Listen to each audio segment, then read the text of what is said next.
Assalamualaikum warahmatullahi wabarakatuh. Alhamdulillahirabbil alamin wassalatu wassalamu ala Muhammadin nabiyil ummi wa ala alihi wa sahbihi ajma'in. Rabbana zidna ilma warzuqna fahma. Allahumma arinal haqqa haqqan warzuqna ittiba'ah wa arinal batila batila warzuqna ijtinabah.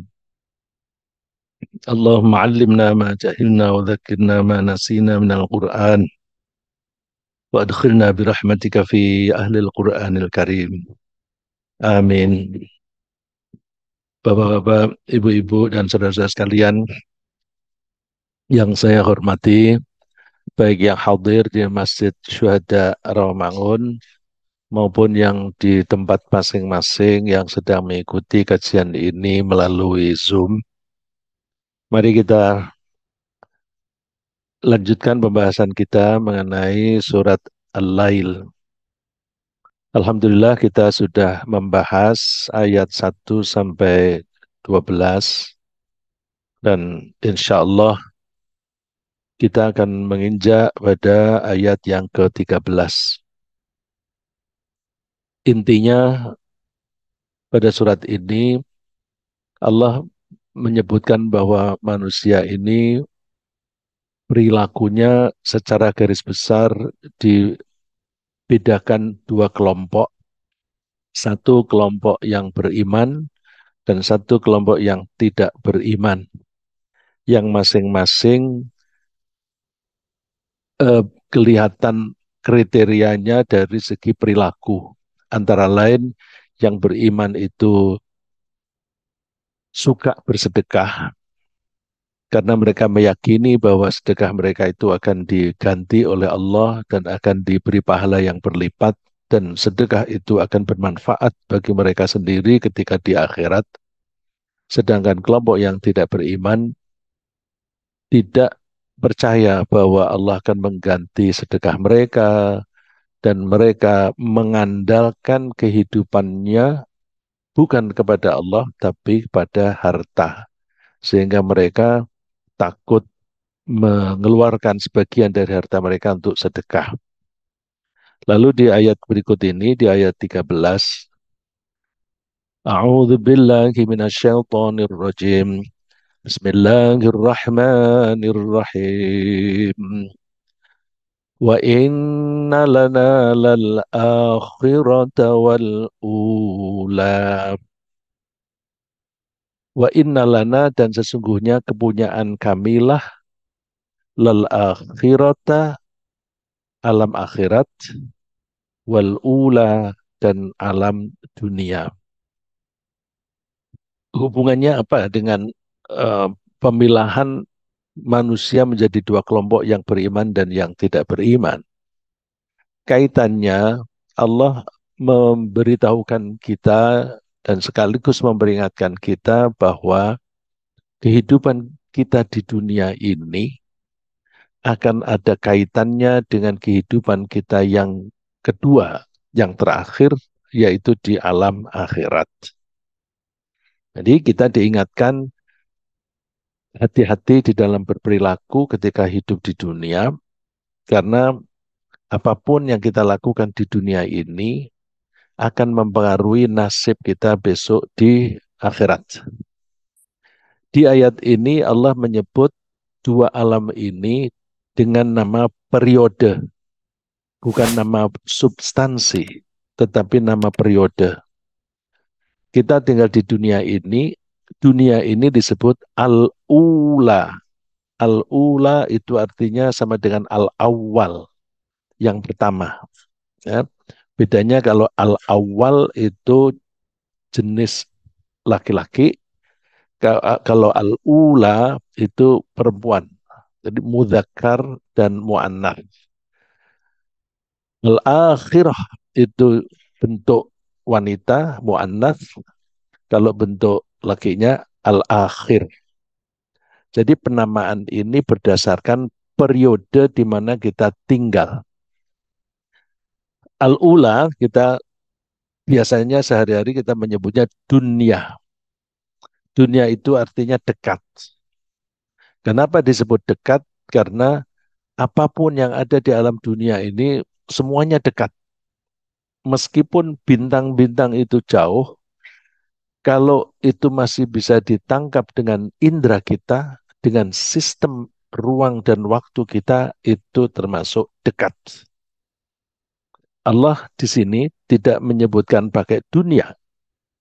Allah ingin mengaitkan antara kehidupan kita sekarang dan kelak di akhirat. Maka Allah menyebut memilih kosakata al-ula. Nah, yang perlu kita fahami dari ayat ini bahwa dua alam ini sebenarnya dua alam ini hanya bagian dari 7 alam. Jadi Allah menciptakan alam raya itu ada 7 macam.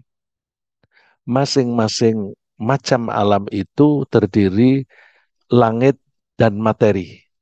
Langit disebut as-sama, materi disebut ard.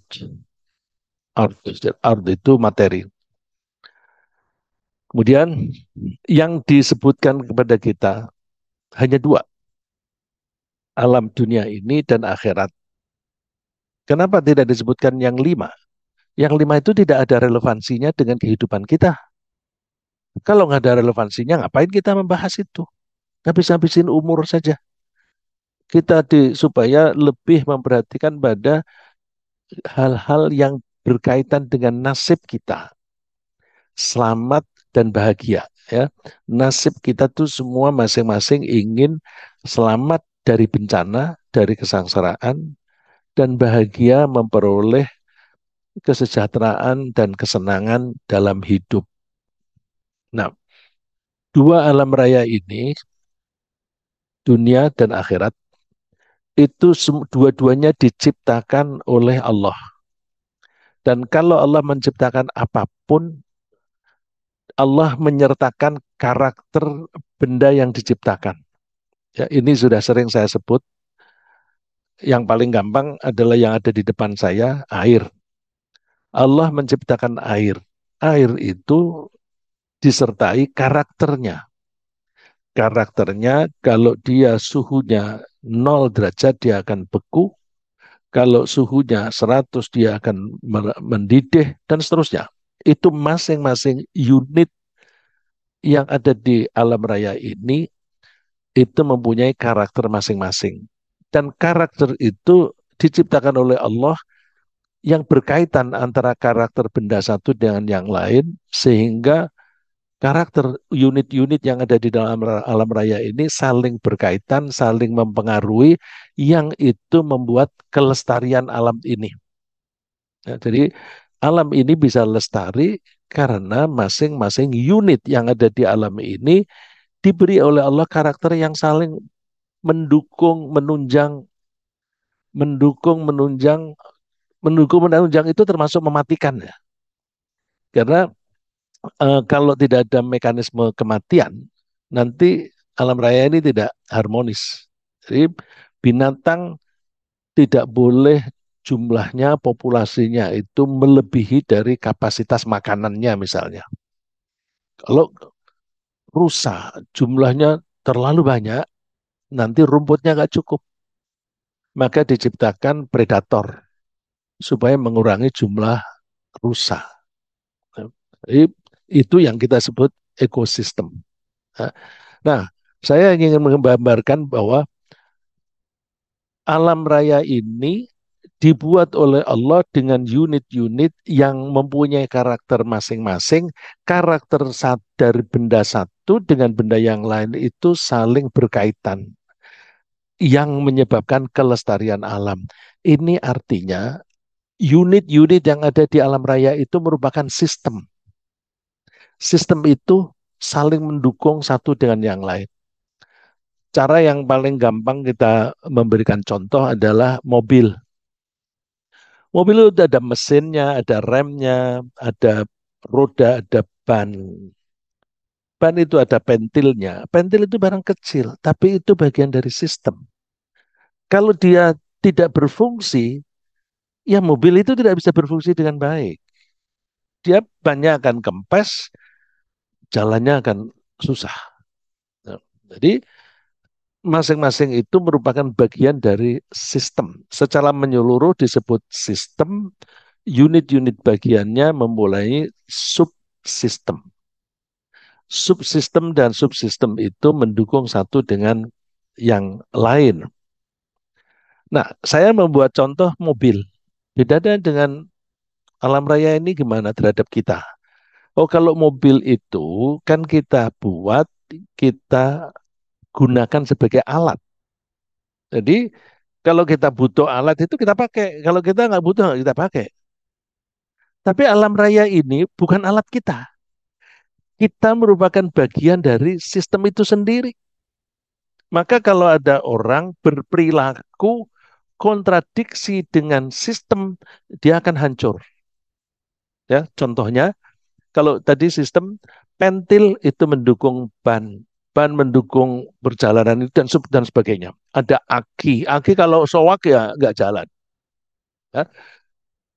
Kita manusia itu bagian dari sistem. Jadi kita punya subsistem. Kalau subsistem manusia itu bertentangan dengan sistem secara menyeluruh, dia akan hancur. Misalnya, Allah membuat alam raya ini sistemnya itu seimbang. Maka manusia harus berperilaku seimbang. Seimbang itu ada kalanya konkret, ada kalanya abstrak. Kalau seorang bapak memperlakukan dua anak, yang satu dianak emaskan, yang satu dianak tirikan, rumah tangga itu hancur. Kalau seorang presiden memperlakukan satu kelompok bila melakukan kesalahan diproses secara hukum, kelompok yang lain tidak diproses, ini tidak kompatibel dengan sistem, maka hancur. Jadi jangan main-main. Jangan main-main dengan sistem yang ada di alam raya ini karena kita itu bagian dari sistem itu. Maka kalau ada orang berkuasa, sok kuasa, lalu berbuat semena-mena, tunggu pasti hancur. Dan Allah memberikan contoh yang dikutip di Al-Quran antara lain Fir'aun, Namrud, dan sebagainya. Ya, dan sebagainya. Nah itu kalau kita tidak belajar sejarah, kita tidak mengetahui sistem itu. Maka belajar sejarah itu penting. Ya kalau kita lihat orang ngomong seringkali omongnya itu nggak sesuai dengan sejarah. Ya, misalnya Yogyakarta itu sistem kesultanan. Ya, kita tuh mesti menghormati sistem kesultanan itu sesuai dengan sejarahnya. Kalau ada orang mengolok-olok kesultanan itu, ya dia akan secara sistem kenegaraan Indonesia dia akan terkena imbasnya gitu. Nah, jadi hati-hati, Allah itu menciptakan dua alam raya dan Allah menyebut dua-duanya itu milik kami. Wa inna lana lal akhirata wal ula. Baik alam dunia dan alam akhirat itu milik kami. Allah itu berhak dong mengatakan itu milik kami atau milik saya karena yang membuat ya Allah, yang mengoperasionalkan juga Allah. Dan Allah membuat sistem subsistem itu suka-suka Allah. Kalau itu suka-suka Allah berarti ya memang itu milik Allah. Kalau itu milik Allah, kita berada di arena itu, kita harus ngikuti sistem yang ada di situ. Dan contoh yang paling gampang, kalau kita main badminton tidak serius, hanya main-mainan aja, ya udah main seenaknya sendiri. Tapi kalau kita bertanding, mesti ngikuti aturan-aturan. Bolehkah melewati garis ini atau tidak dan sebagainya, harus ngikuti dan itu serius. Kalau melanggar ya didis atau dianggap kalah. Begitu pula lapangan sepak bola. Kalau kita masuk di arena lapangan sepak bola, kita mesti ngikuti sistem yang ada di atau aturan-aturan yang ada di dalam lapangan. Kita berada di lapangan alam raya ini. Kalau kita tidak mengikuti aturan-aturan yang di situ, yaitu namanya apa itu? Ya kalau terhadap sistemnya dia menyimpang, tapi terhadap yang mengatur alam raya dia bisa disebut balelo. Apa itu balelo bahasa Indonesia nih Pak? Itu Pak Boyke yang bisa memilih kosakata bahasa Indonesia balelo. Apa juga membangkang. Ya, jadi kalau kita membangkang kena sendiri. Nah, tadi saya kasih contoh seimbang. Wassama'a rafa'aha wa wada'al mizan.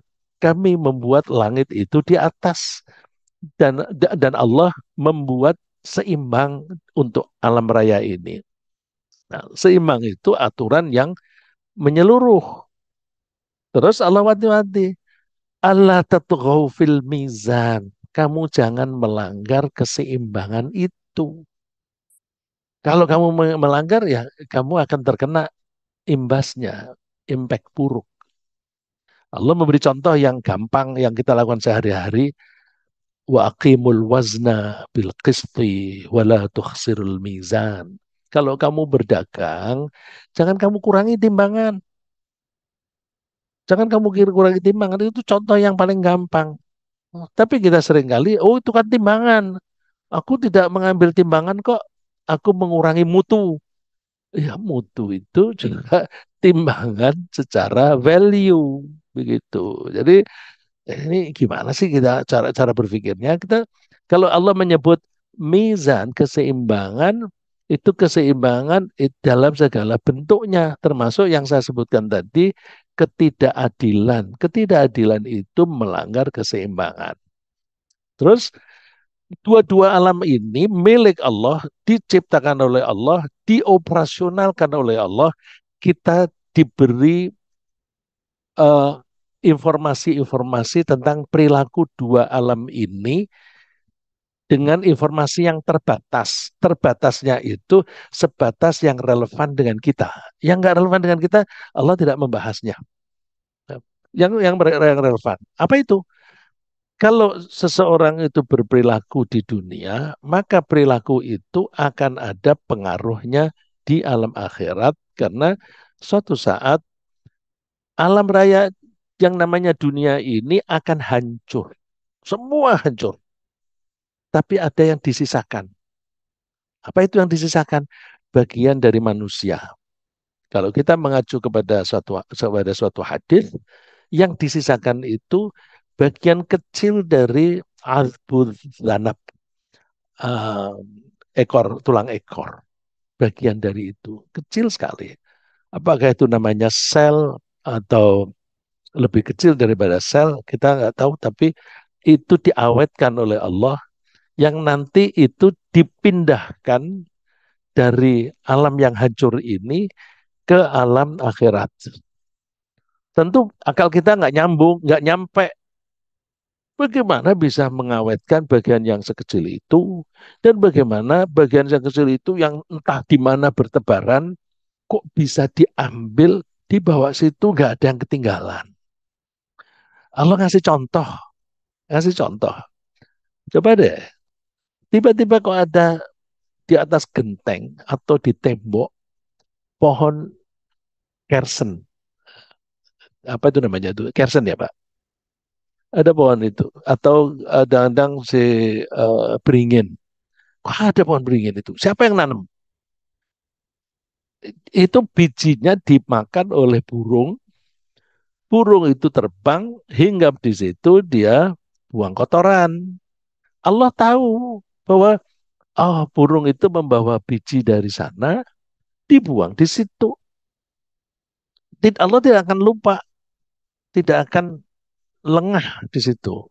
Nah, terus biji itu sudah tua, terus kena hujan, tumbuh. Nah, itu Allah memberitahu kepada kita, itu contoh yang sederhana. Bahwa besok itu kamu, kalau itu kamu sudah sudah hancur, ada sel yang kecil, yang itu kena angin, terbang kemana saja, hanyut di air, kemana saja, di laut, kena ombak, Allah tetap tahu di mana tempatnya itu. Ya, jadi kita kalau melihat gejala-gejala alam, kejadian-kejadian alam ini, langsung kita tangkap, oh itu pelajaran bagiku, itu pelajaran bagiku. Kok begitu? Jadi kita suruh berpikir terus, apa nggak stres? Loh, namanya orang Islam itu mesti selalu berpikir. Dan namanya orang Islam harus selalu berpikir. Rujukannya apa? Lihat aja di surat Ali Imran ayat 190, 191. Allah berfirman, "Inna fi khalqis samawati wal ardi wa ikhtilafil laili wan nahari la ayatil li ulil albab." Tentang penciptaan langit dan bumi. Kalau penciptaan langit dan bumi itu ya sampai seisinya, sampai ke sekarakter-karakter unit-unit tadi, itu adalah tanda kebesaran yang bisa dipelajari oleh ulil albab. Ulil albab itu orang yang mempunyai akal dan menggunakan akalnya secara sehat dan benar. Orang punya akal, tapi seringkali pikirannya nggak sehat, tapi bilangnya menurut akal sehat. Sekarang zaman politik banyak orang mengaku begitu. Ya, dia mengaku akal sehat. Terus ada yang protes. Berarti akal sehat itu menurut dia. Memang setiap orang itu menganggap yang dia pikirkan itu benar. Karena setiap orang mempunyai pengetahuan dan pengalaman yang beda-beda. Maka logika-logika yang dikembangkan oleh tiap-tiap orang itu berbeda-beda. Ada misalnya satu orang mempunyai pola pikir yang berbeda, ini pola pikir yang tersendiri ini sendiri. Kalau itu ada kesamaannya, kita suka menyebut common sense. Common sense. Ada orang bilang, udahlah kita hidup ini mengikuti common sense saja. Saya dulu pernah dibantah oleh orang seperti itu. Udah kita ikut common sense saja. Karena apa? Dia malas ngaji. Dia malas ngaji, hidup ini ngikuti common sense. Saya bilang hati-hati ya, bilang common sense. Common sense itu pola pikir yang common, yang dimiliki oleh orang banyak. Coba perhatikan, anak yang dilahirkan dan dibesarkan di kompleks pelacuran. Dulu kan di Jakarta ini ada kompleks pelacuran yang besar sekali. Dia dihidupkan di situ. Pola pikirnya sama nggak dengan orang yang di luar situ? Tentu beda, ya, beda. Ya, misalnya zaman itu anak-anak main-main, terus kalau melihat ada orang orang baru di situ duduk-duduk melihat situasi, anak-anak itu udah nangkep, Pak, butuh bantuan Pak, saya bisa bantu. Mau cari yang kayak apa? Udah tahu. Nah, anak itu menganggap pekerjaannya itu nggak biasa-biasa saja. Jadi value sistemnya anak ini beda dengan value system anak yang dibesarkan di kalangan masjid gitu. Jadi jangan pakai common sense yang tidak terbimbing, common sense yang terbimbing. Nah, itu Allah memberikan nilai-nilai itu untuk di kehidupan ini dan Allah memberitahukan kita sistem yang ada di dunia ada yang berkaitan dengan di akhirat, yaitu bahwa manusia yang berperilaku di dunia itu akan ada pengaruhnya terhadap nasib mereka kelak di akhirat. Mm. Dan kita diingatkan oleh Allah bahwa kita tinggal di dunia itu sebentar ya, sebentar. Kalau kita tinggal di dunia sebentar itu baik apa jelek? Baik, baik. Kalau kepengen berlama-lama di dunia, Pak, Pak, Pak Dadang mau nggak umurnya sampai 150? Nggak mau. Oh, nggak mau. Nggak mau. Nanti kalau pikun begitu, udahlah kalau aku sudah waktunya meninggal, meninggal aja begitu. Jadi, jadi apa namanya? Kita tidak diberi umur panjang itu baik untuk kita. Contohnya aja deh, kalau jadi pengurus masjid sudah 10 tahun dan bilang, udah waktunya gantilah, capek aku. Tapi Pak Andi tidak begitu. Pak Andi tidak begitu. Tapi ada orang yang bilang gitu, aku kan sudah 15 tahun, capek gitu. Loh, 15 tahun udah bilang capek, kepengen istirahat. Hidup sudah 80 tahun, masih gak capek. Ya, jadi kematian itu rahmat, rahmat. Jangan dianggap mati itu bencana. Tapi orang kalau dikabari mau mati, stres. Kan, kan aneh tuh, ya. Jadi hal-hal yang semacam ini itu diberitakan oleh Allah bahwa kamu hidup di dunia sebentar. Untuk apa? Kamu latihan. Latihan berperilaku yang cocok dengan surga. Karena tempat tinggal dulu, tempat tinggal kita manusia dulunya itu surga. Jadi kalau kita bilang pulang kampungnya ke surga.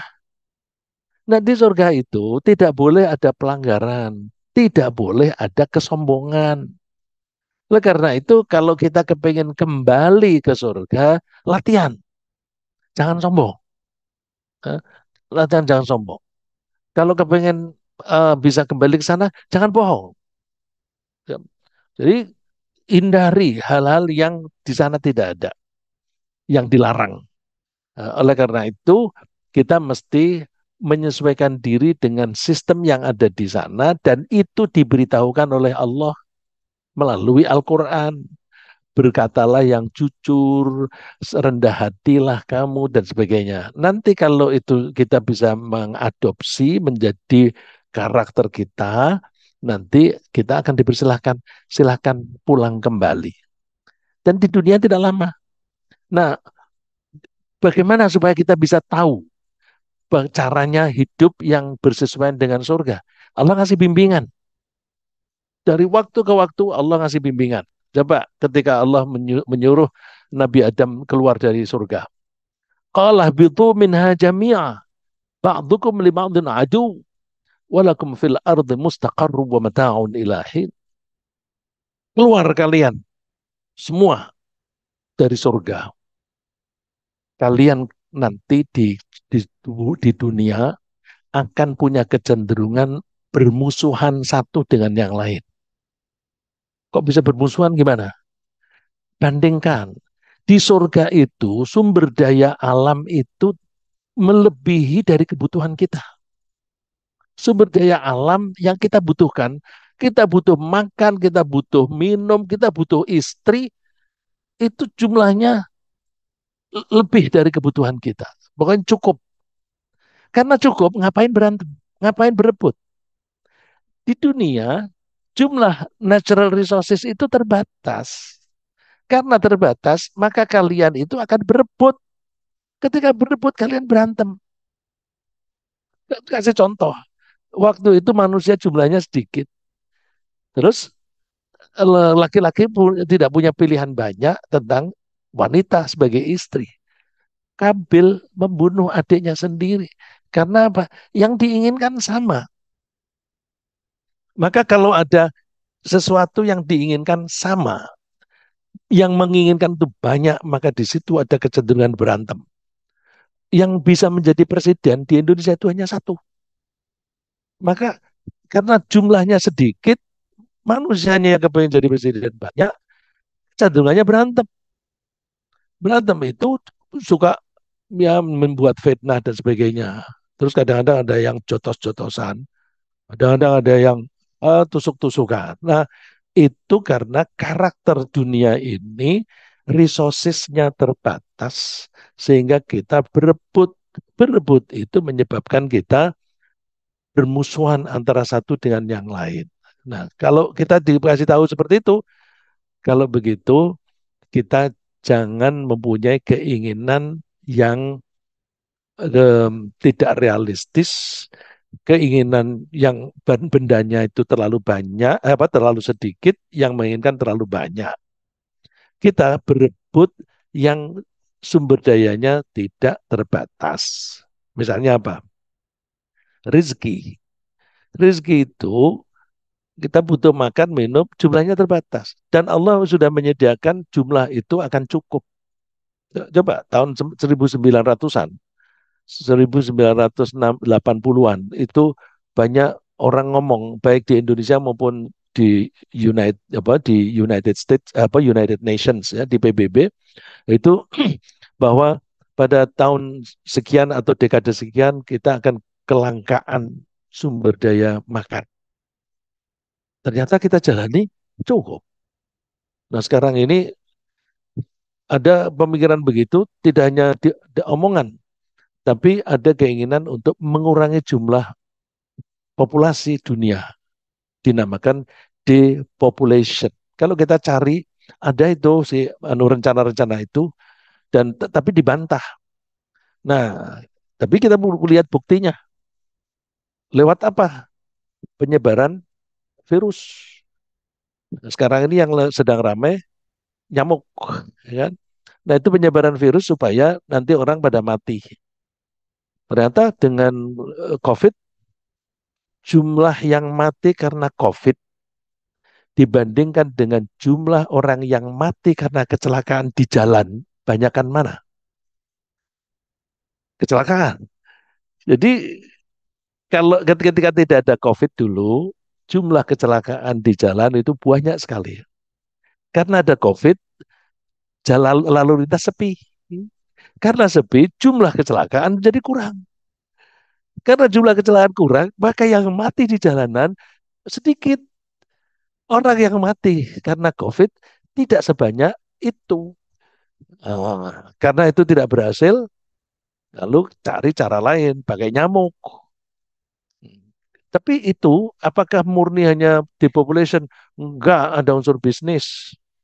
Kalau di Amerika itu presidennya didukung oleh konglomerat-konglomerat yang kita bilang oligarki, didukung oleh oligarki yang bisnisnya itu farmasi, maka yang di otak-atik itu bisnis farmasi.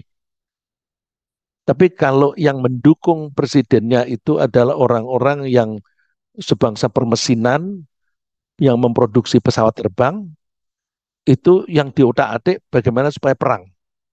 Jadi ada presiden yang kecenderungannya perang, perang, perang, perang, supaya barang produksinya itu, oligarkinya itu barangnya laku, gitu. Dan seterusnya. Jadi kita ternyata sekarang mengikuti demokrasi yang semacam itu. Ya. Nah, terus Allah ketika mengusir manusia keluar, nanti sebagian dari kalian itu akan bermusuhan yang lain. Dan kita diberitahu bahwa kita tinggal di dunia ini sebentar.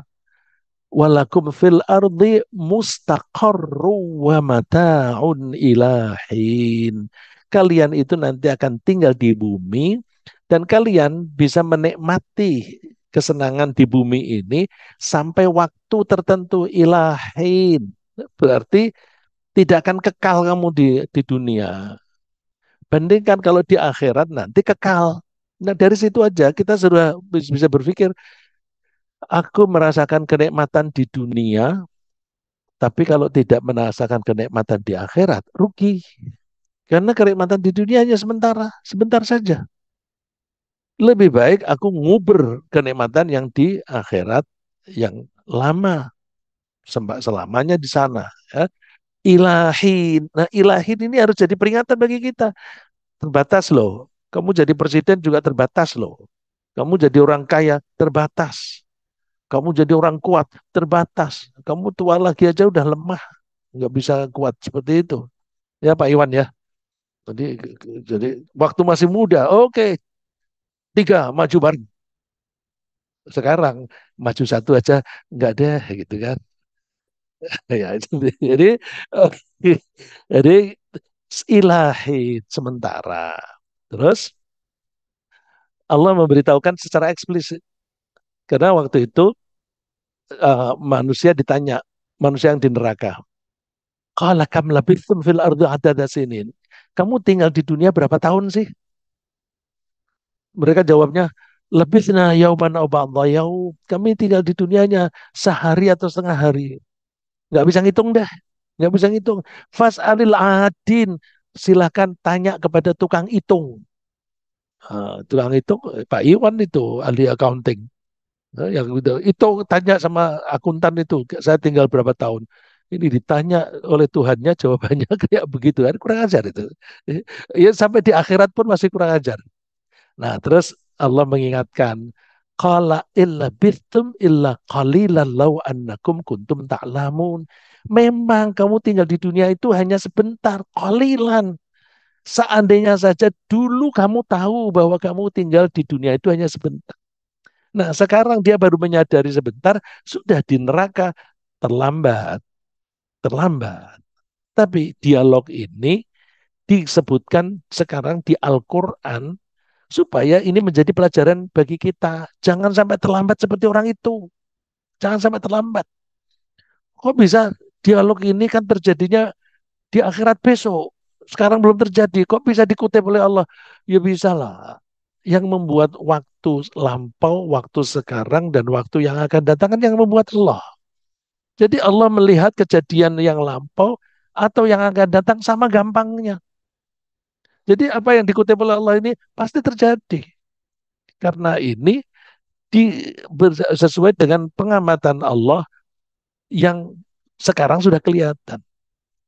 Apa hasibtum annama khalaqnakum abatha wa annakum ilaina la turja'un? Apa kalian mengira bahwa kami menciptakan kamu itu sia-sia, tidak ada tujuannya, dan kamu tidak akan kembali kepada kami? Loh, kalau ada orang menganggap Allah menciptakan sesuatu tanpa tujuan itu sama dengan menuduh Allah apa itu? Kalau ada orang berbuat sesuatu tanpa tujuan, namanya apa itu?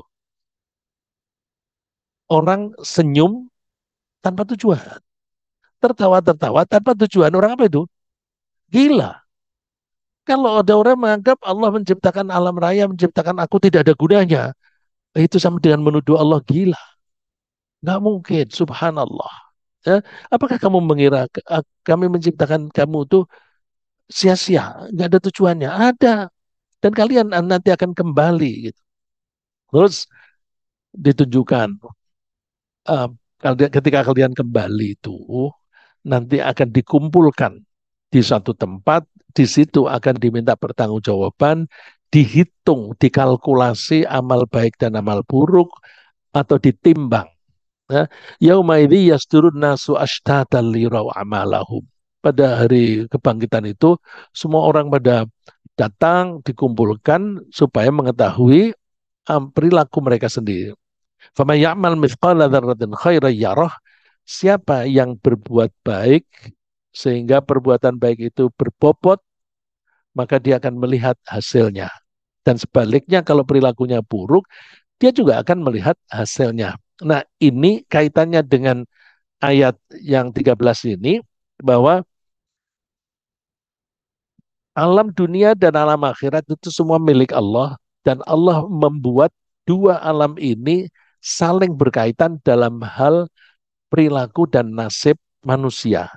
Nah, perilaku itu kalau orang yang berbobot perilakunya dalam hal kebaikan, maka dia akan melihat hasilnya dan menikmatinya. Cuma kita itu seringkali lengah. Lengahnya karena apa? Di dunia ini Allah memberi kenikmatan berupa hal hal-hal yang bisa kita konsumsi, bisa kita gunakan. Ya, yang bisa kita konsumsi makanan, bisa kita gunakan itu kendaraan, rumah dan sebagainya. Setelah Allah menciptakan itu, Allah juga menciptakan dorongan di dalam diri kita, punya drive, punya motivasi untuk memanfaatkan pemberian tadi. Ya. Jadi pemberian Allah itu ada yang di luar diri kita, ada yang di dalam diri kita. Di luar diri kita itu makanan, barang-barang, kemewahan, dan sebagainya. Dalam diri kita itu keinginan. Orang yang tidak punya keinginan itu meskipun ini disediakan yang bagus-bagus, yang enak-enak, ya tidak dipakai. Meskipun dihidangkan makanan yang lezat-lezat, tapi kalau dia seleranya sedang hilang, lidahnya itu serba pahit, dia nggak kepingin dan sebagainya. Ya. Tapi dan kemudian pertemuan antara fasilitas di dalam dan Barang yang disediakan ketika bertemu itu menghasilkan kenikmatan. Kita lagi lapar, dorongan kita kepengen makan. Ada makanan. Begitu kita konsumsi, nikmat. Nah, jadi pertemuan, titik temu antara keinginan dan yang diinginkan itu menghasilkan kenikmatan. Yang seringkali kita menyebutnya kalau secara emosi itu senang, timbul rasa senang. Nah, Allah memberitahukan kita, Suyyina linnasi hubbus syahwat. Diterapkan atau dihiaskan pada manusia suka pada keinginannya, menyukai keinginannya. Keinginan terhadap apa? Terhadap wanita, anak-anak, harta yang banyak berupa emas dan perak, kuda yang terlatih berarti kendaraan, dan juga binatang ternak itu makanan, wal dan juga ladang, nah, itu makanan juga. Nah, dzalika mata'ul hayatid dunya, itu adalah kal hidup di dunia. Kal seringkali diartikan kesenangan. Ya. Mata itu artinya bekal. Tapi seringkali terjemahannya disebut kesenangan. Yang benar yang mana? Oh, bekal itu barangnya, kesenangan itu akibat dari kita memanfaatkan bekal tadi. Kalau kita pergi membawa bekal, naik sepeda, terus kemudian kita bawa bekal air. Begitu haus, terus minum, nikmat. Ya, itu seperti masih ada Pak, masih masih sering sepedaan ya Pak ya, Pak Andi. Nah, itu maka disebut mataul hayatid dunya. Cuma kadang-kadang orang itu terlena dengan kenikmatan itu. Karena apa? Menghasilkan kenikmatan, menghasilkan kesenangan. Allah wanti-wanti, ya ayyuhan nasu inna wa'dallahi haq. Hai manusia, ingat ya bahwa janji Allah itu benar adanya, bahwa kehidupan dan perilaku manusia di dunia itu akan ada impact-nya terhadap nasib di akhirat. Ingat terus, fala taghurrannakumul hayatud dunya, maka kamu jangan tergoda, tertipu oleh kenikmatan dunia. Apa yang dijadikan kenikmatan dunia itu hanya bekal supaya kamu bertahan hidup. Kehidupan itu kamu gunakan untuk mengabdi kepada Allah. Jangan tenggelam di situ. Kalau tenggelam di situ, akhirnya kamu hidup hanya bersenang-senang saja, lupa tugas. Maka Allah wanti-wanti, jangan sampai kehidupan dunia itu menipu kamu. Wala yaghurrannakum billahil gharur. Dan jangan sampai ketipu oleh apa saja. Karena yang bisa menipu kita macam-macam. Bukan hanya makanan, juga jabatan. Itu juga bisa menipu. Jabatan berapa lama sih? Kenikmatan itu berapa lama? Dan sebagainya. Maka kita diingatkan jangan lengah. Nah, banyak orang yang masuk neraka karena terlalu terbenam di menikmati kesenangan. Walakin mata'tahum wa aba'ahum hatta nasu dzikr wa kanu qauman bura. Ini jawaban dari orang-orang yang eh, orang yang soleh kemudian mati. Ketika mereka mati oleh generasi berikutnya disanjung-sanjung berlebihan. Sanjung-sanjung berlebihan dianggap keramat lah atau apa, lalu terus disembah. Ya, seperti patung-patung di sekitar Ka'bah itu kan sebenarnya itu image dari tokoh-tokoh yang mereka anggap dekat dengan Allah, terus mereka menyembah patung-patung ini dengan maksud sebagai perantara. Ya, itu bisa kita baca di surat Az-Zumar, innama na'buduhum walladzina takhadhu min dunillahi awliya'a ma na'buduhum illa liyuqarribuna ilallahi zulfa. Surat Az-Zumar ayatnya ayat 3 atau berapa itu. Kami tidak menyembah berhala-berhala itu kecuali supaya mereka itu mendekatkan kami dengan Tuhan. Jadi digunakan sebagai wasilah. Maka kita seringkali diwanti-wanti, hati-hati ya dengan wasilah. Jangan minta wasilah dengan orang yang di kuburan. Itu seperti itu. Tapi ada kecenderungan orang yang mengikuti agama lain, tokoh-tokoh itu lalu dianggap sebagai apa itu? Kalau kalau di Islam kan nggak boleh itu. Lalu terus kalau di sana disebut saint, santa. Nah, wah itu orang yang dekat dengan Tuhan.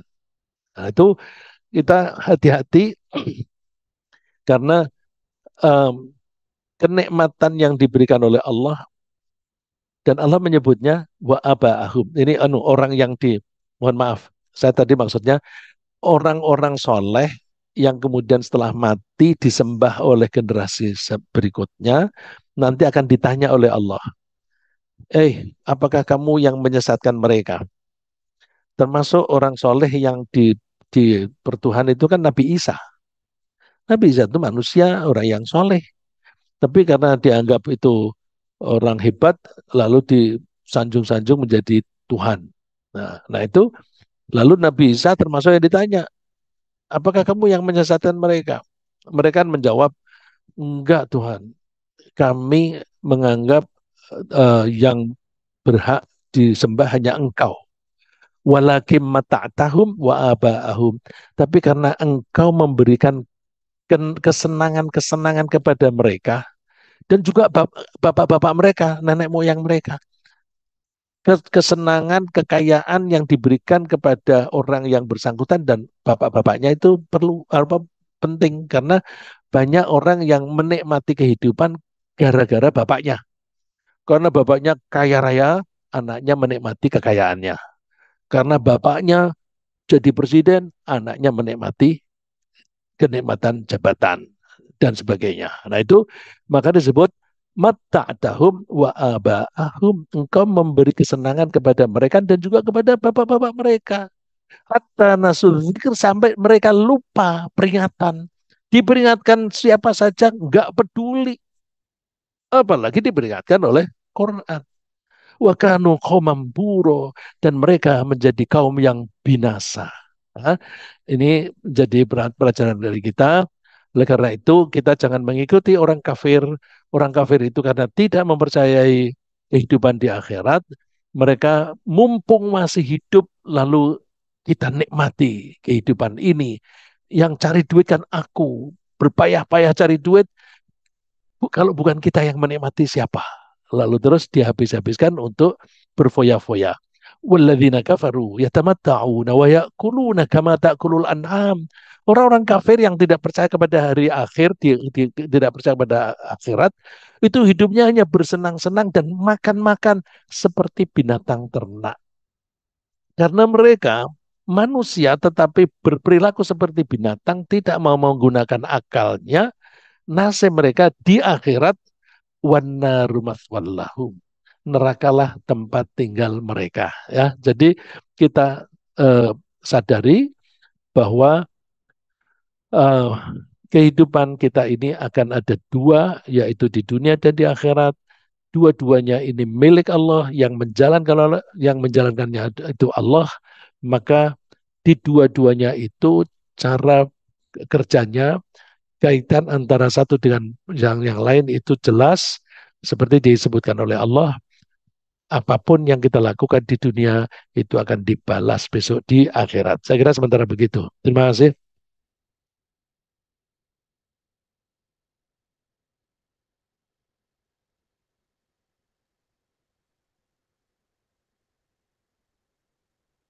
Baik, jazakallah khairan kasiran kepada guru kita yang telah menjelaskan penjelasan tentang surah Al-Lail ayat 13. Untuk memperjelas, jika ada pertanyaan dari bapak-bapak, ibu yang hadir di masjid maupun yang ikut melalui online, kami persilahkan. Ini ada pertanyaan dari Ibu Husna Amel. Assalamualaikum warahmatullahi wabarakatuh, Ustaz. Bila dunia dan akhirat milik Allah, lalu mengapa diturunkan berbagai agama ke dunia ini? Oh, berbagai agama. Sebenarnya yang diturunkan oleh Allah itu hanya satu agama. Jadi kalau ada orang bilang ada agama samawi, agama yang dari langit atau agama dari Allah, yaitu agama Yahudi, Nasrani, dan Islam. Enggak, itu salah. Agamanya Allah itu hanya satu, yaitu agama ketundukan. Tunduk kepada Allah. Nah, tunduk itu kebetulan bahasa Arabnya namanya Islam. Jadi kalau itu kalau orang misalnya seandainya dulu ada nabi di Indonesia, mungkin namanya bukan Islam, tapi tunduk gitu. Agama tunduk. Nah, oleh karena itu, karena nabinya itu orang Arab, bahasa yang dipakai Arab, agama itu Islam. Tapi Islam itu I kecil ya. Kalau nulis bahasa Indonesia, I-nya kecil. Kalau ditulis I besar itu kan berarti proper name. Ya. Apa itu proper name, Pak? Kalau kalau masjid itu common name, nama benda secara umum. Tapi kalau syuhada itu nama diri dari masjid pakai huruf besar. Agama isinya agama itu tunduk. Agama itu tunduk bahasa Arabnya Islam, I-nya kecil. Nah, orang yang tunduk disebut Muslim. Nah, oleh karena itu, agama yang dibawa oleh Nabi Adam, Nabi Ibrahim, Nabi Musa, Nabi Isa, semuanya Islam. Di Al-Quran disebut, huwa sammakumul muslimina min qablu wa fi hadha. Allah memberikan nama kepada kalian itu muslimin. Muslim, orang-orang yang tunduk. Baik generasi yang dulu maupun generasi sekarang. Contoh lagi, anak Nabi Ibrahim, Nabi Yakub itu bertanya kepada anak-anaknya sebelum mereka wafat. Kamu menyembah siapa? Kami menyembah Tuhanmu, Tuhan Bapak, Ishak, Tuhannya Yakub, yaitu Allah yang satu. Dan kami tunduk kepadanya. Tunduk Islam. Jadi agama yang diturunkan oleh Allah hanya satu. Maka kalau membuat definisi agama Islam itu apa? Yang sering beredar agama Islam adalah agama yang dibawa oleh Nabi Muhammad. Itu tidak salah, tapi kurang pas. Karena kalau dikatakan agama yang dibawa oleh Nabi Muhammad, terus agama Yahudi yang dibawa oleh Nabi Musa, salah. Agama Yahudi sekarang itu sama sekali tidak mengikuti Nabi Musa. Mereka mengikuti tidak memakai buku Taurat. Mereka pakai buku namanya apa namanya Tamrud apa? Masya Allah.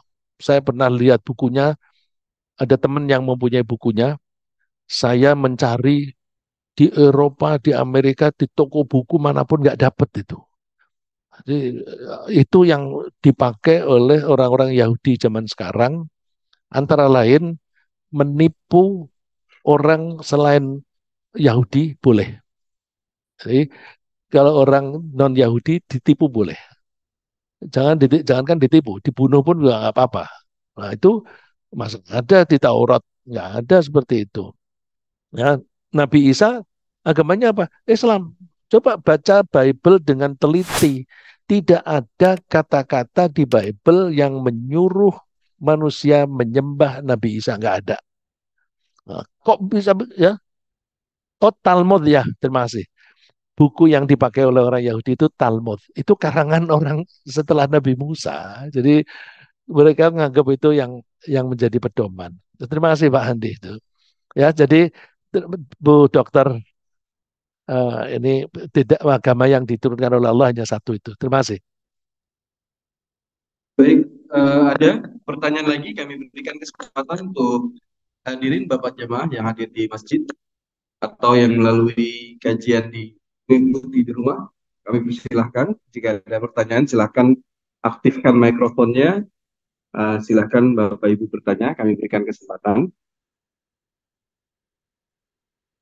Ada adang nih, biasanya yang mau tanya nih. Oh, khawatirnya kalau saya nggak bisa jawab. Ya, itu Baik, baru. ini saya bacakan dulu ada pengumuman. Bismillahirrahmanirrahim. Assalamualaikum Bapak Ibu jamaah pengajian Cinta Quran yang dimuliakan Allah. Semoga dalam keadaan sehat walafiat. Amin. Tanpa mengurangi rasa hormat, kami pengurus Yayasan Darul Quran wal Aimah ingin mengajak Bapak Ibu semua untuk turut serta mendukung dan membantu kelancaran proses belajar mengajar pesantren putra calon imam yang berkegiatan di depan masjid kita di Jalan Lodan Raya dan jalan di Taman Kenari Jagorawi Citerep Bogor yang kurang lebih biaya rutin untuk operasional bulanan ini butuh sekitar 50 juta. Bagi Bapak Ibu yang ingin berpartisipasi bisa nanti membantu menghubungi kami, ada rekening yang terlampir. Sebelumnya diucapkan terima kasih. Semoga Allah Subhanahu wa taala memberikan kemudahan dan keberkahan kepada Bapak Ibu semua. Terima kasih. Mungkin ada pertanyaan? Cukup? Kalau tidak ada pertanyaan berarti memang ini isyarat supaya saya menyudahi. Terima kasih Bapak-Bapak dan Ibu-Ibu. Mudah-mudahan apa yang kita bahas ini bermanfaat. Ini mengingatkan kita supaya kita hati-hati di dalam berperilaku sehari-hari. Nah, peringatan itu kita perhatikan dengan baik, kita terapkan dalam kehidupan sehari-hari. Kita berusaha hati-hati dalam berperilaku dengan cara melaksanakan apapun yang diperintah oleh Allah dan kita tinggalkan apapun yang dilarang oleh Allah. Kalau kita menekuni itu, mudah-mudahan kita menjadi orang yang solih sampai akhir hayat. Sehingga kita berharap kapanpun Allah memanggil kita, kita akan mengakhiri hidup kita dalam keadaan solih, mukmin dengan husnul khotimah. Amin. Subhanakallahumma wa bihamdika. Asyhadu an la ilaha anta astaghfiruka wa atubu ilaik. Assalamualaikum warahmatullahi wabarakatuh. Waalaikumsalam. Warahmatullahi wabarakatuh. Rika. Terima kasih Pak Ustadz. Jazakallahu khair.